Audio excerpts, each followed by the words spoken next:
Welcome back to English SpekNest. where every conversation is a journey into the moments that quietly shape who we are. Okay. Olivia, I have to say, that intro gave me chills, and I was the one talking. Right? I felt like I was in a movie trailer. I kept waiting for someone to whisper, "In a world where introverts rule the earth." Stop. You're going to make me lose it before we even start. Hey, welcome back, everyone. So glad you're here with us today. Grab your coffee, your tea, your weird midnight snack, no judgment, and settle in. Yeah, and if you're listening while walking, driving, cleaning, or pretending to work, hi, we see you, we love you, we are you. Speak for yourself, Ethan. I never pretend to work. I just openly don't work. Honest, brutally honest. That's why we keep her around, folks. Okay, but seriously, today's topic is something I've been wanting to talk about for months. Like, this one is personal for me. Oh, really? Okay, now I'm intrigued. Yeah, learning to live alone. And not in the sad way people imagine, in the powerful way, the way that changes you. You know what? I think this conversation is going to hit a lot of people right where they need it. So, Olivia, let me ask you something straight up. When was the first time you remember being truly alone? Like, not my roommate's out for the weekend alone. I mean, alone. Okay, so I was 23. I had just moved to a new city. No friends, no family nearby, no partner. Just me, a tiny apartment, and a mattress on the floor because my bed frame got lost in shipping. Classic moving to a new city starter pack. Right? And I remember the first night, I sat on that mattress, ate cereal out of a coffee mug because I hadn't unpacked the bowls yet, and I just cried. Not because I was sad, but because I had no idea who I was without all the noise. Wow. And that night, honestly, that changed my entire life. Okay, so here's what I find fascinating. We live in a world that's obsessed with connection, right? Social media, group chats, constant notifications, but somehow people have never felt more disconnected from themselves. Nodding. Exactly. We're surrounded by people, but starving for solitude. And there's a difference, a huge difference between being lonely and being alone. Lonely is when you feel empty even in a crowded room. Alone is when you feel full, even in an empty one. Ethan, that was poetic. Did you write that down beforehand? I wish I could say yes, but no, that just came out. Don't tell anyone. They'll expect more from me. Too late. The bar is raised. But let me ask you this. Why do you think so many people are terrified of being alone? Honestly, I think it's because when you're alone, there's no escape from your own thoughts. No distraction, no buffer. You have to actually face yourself. And most people don't like what they find at first. Exactly. It's like when the music stops, you hear everything you've been avoiding. Oof, that's heavy. But also, that's where the magic starts. Okay, I want to tell you about my mattress on the floor era because I think people need to hear this. Please, take us there. So after that first night, I made a decision. I told myself, okay, I'm going to spend the next 30 days not trying to fill the silence. No swiping on apps, no calling people just to avoid being with myself. No background TV, just me. 30 days? Olivia, that's intense. I know. I'm a chaotic person, Ethan. This was huge for me. Okay, so what happened? The first week was awful, genuinely awful. I felt anxious, restless, kind of itchy. You know that feeling when you just want to do something? Oh, yeah, that dopamine craving.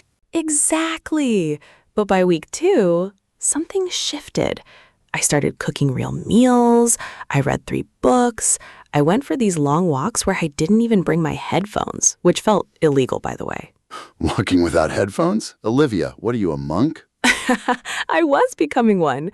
And by week 4, I'm not exaggerating, Ethan, I felt like I met myself for the first time, like truly met myself.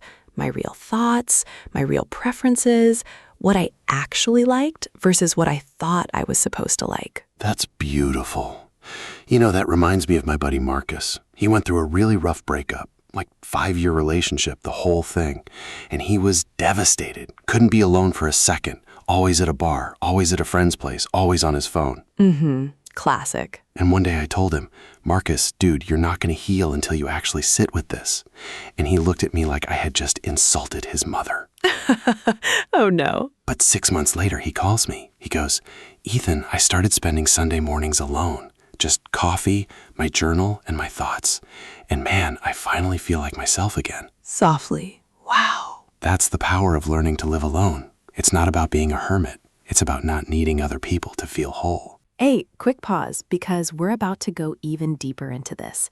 If you're enjoying this conversation and want more English podcast episodes like this, don't forget to subscribe to English SpekNest and turn on those notifications. Yeah, we put a lot of love into these episodes, and your support genuinely keeps this whole thing alive.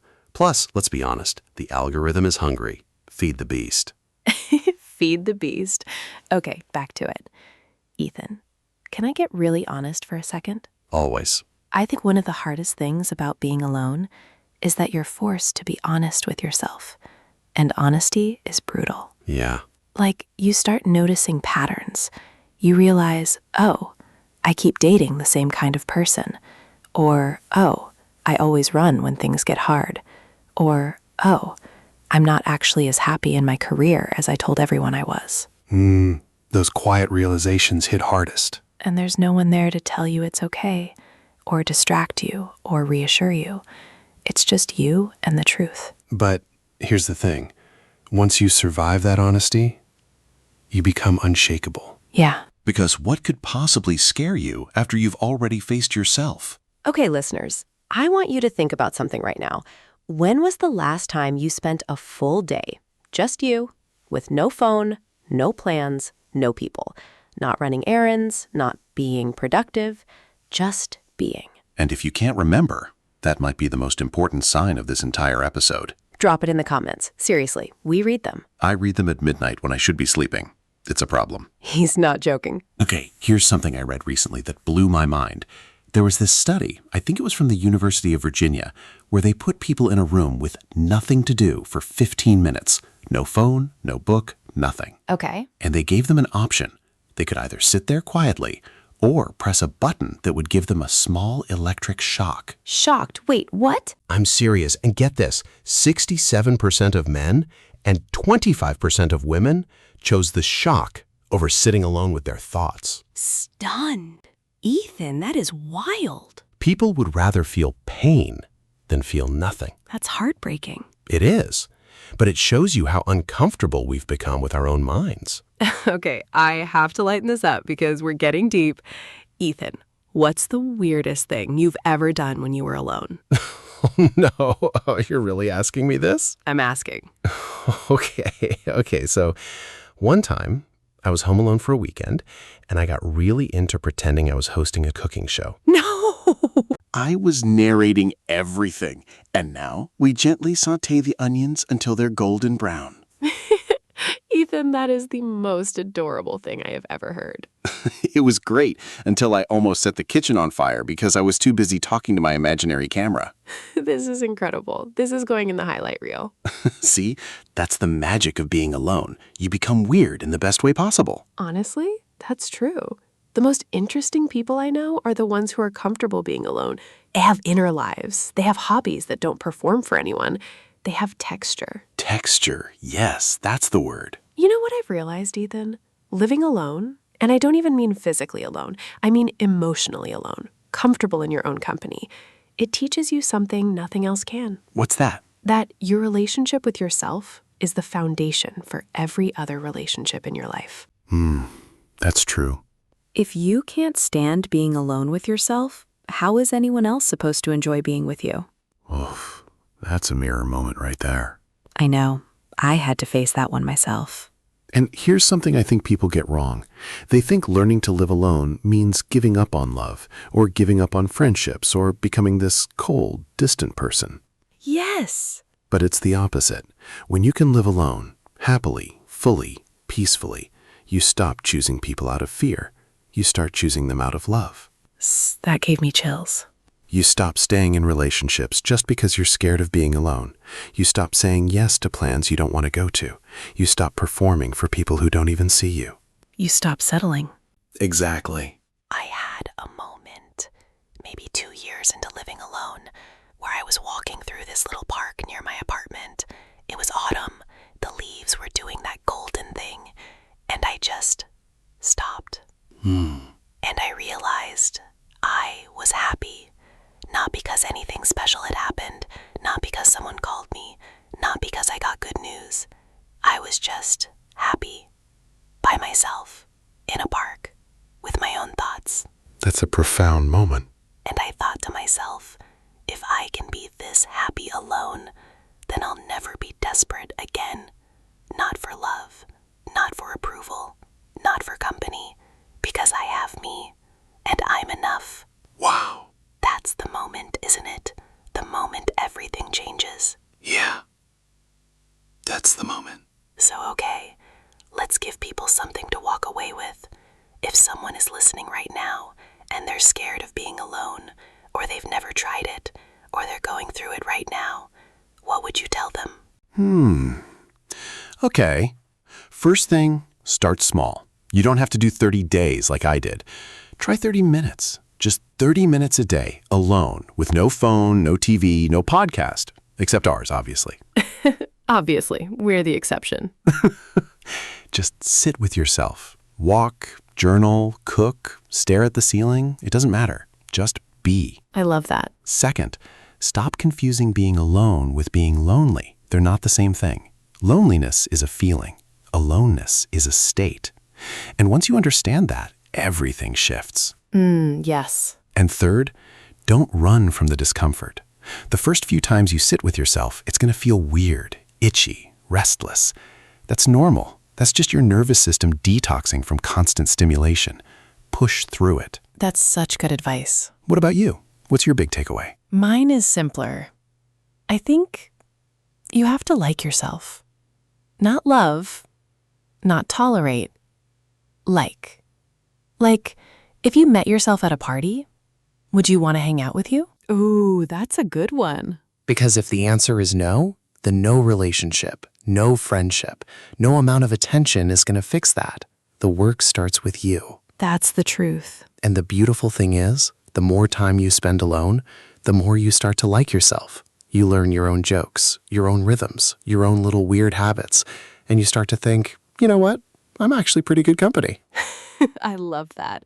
I'm pretty good company. Should be a t-shirt. You know, Ethan, I think the world tries to convince us that the goal of life is to never be alone, to always be connected, to always be busy, to always be doing something with someone. Yeah. But I genuinely believe the most powerful, most peaceful, most free people in the world are the ones who learn to live alone and love it. Because they're not running. They're not hiding. They're not performing. They're just home, inside themselves. Home inside themselves. That's exactly it. So if you're listening right now, wherever you are, whatever you're going through, I want you to know this. Being alone is not a punishment. It's not a flaw. It's not something to fix. It's a gift. A quiet, powerful, life-changing gift. And the day you stop fearing it is the day you finally meet the person you've been searching for your whole life. Yourself. Yourself. Whew. Okay, that one hit different. Yeah, I might need a minute after that. I'm gonna go sit alone in a park and cry beautifully. As you should. As we all should. It really does. And we want to hear from you. What do you think about this topic? Are you someone who loves being alone? Are you scared of it? Or are you somewhere in the middle? Tell us your story in the comments. It really does. And we want to hear from you. What do you think about this topic? Are you someone who loves being alone? Are you scared of it? Are you somewhere in the middle? Tell us your story in the comments. Yeah, drop a comment. Even just one word. Tell us what stood out to you. We read every single one. Even the weird ones. Especially the weird ones. Especially the weird ones. And if this episode meant something to you, even a little, please subscribe to English SpekNest. Hit that bell. Share this with someone you love who might need to hear it today. Your support is the reason we get to keep having these conversations. So thank you from the bottom of our hearts. Smiling. Until next time, take care of yourself. Be kind to yourself. And spend a little time alone today. You might just like the company. Good night, everyone. Or good morning. Or good afternoon. Whenever you're listening. We love you. We'll see you in the next one.